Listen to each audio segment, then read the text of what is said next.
specialists in the salon. We've been inundated with hair loss queries in the last few weeks, especially over lockdown, with people very stressed. So I felt if I came on and explained to you exactly what happens in a normal hair cycle, it would help people to understand a little bit more about hair loss. So there's 100,000 follicles in the scalp, and the cycle, on average, takes 1,000 days.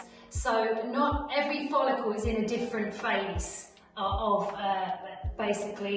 growing and falling and resting. We lose about 100 hairs a day, and that's completely normal, and anything more than that can be put down as hair loss, but 100 hairs a day is average. So first of all, the hair is in anagen phase, and this is what we call when the majority of the head is in this. 3 to 7 years, the hair is alive, it's growing from the follicle, and everything is okay. When it goes into catagen phase, the hair starts to die. The cells at the bottom in the follicle start to die, and the hair starts to then go into resting phase, telogen, where eventually it will actually fall out and a new hair comes back to the cycle. So when we're in the clinic in Chavot, we see an awful lot of diffuse hair loss. So what's diffuse hair loss? Well, one of the things that we can diagnose you with is telogen effluvium. So it's called TE for short. So what does that mean to you, and what does it look like? So there's many causes of telogen effluvium. Some of them are unknown, but there are characteristics which we can see to help diagnose it. So first of all, you can have a fever. So if you've had a fever or an illness 3 months prior to your hair loss journey, we'll know that that could be one of the main causes. Vitamins or mineral deficiency is another reason. Postpartum hair loss, a massive one. And we see this on the frontal hairline, and sometimes that can be quite chronic and distressing to ladies. And then post-traumatic stress.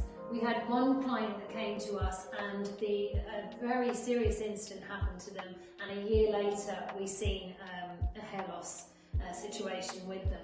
Now the good news is that telogen effluvium, with the right treatment and progression, can actually be managed, and usually only lasts about 6 months. It can last longer, but if we get to the root of the cause of it, sometimes we can just help the hair reboot itself and the new journey within the follicle. TE is very distressing to people, and we're here to understand completely and be with you on your hair loss journey.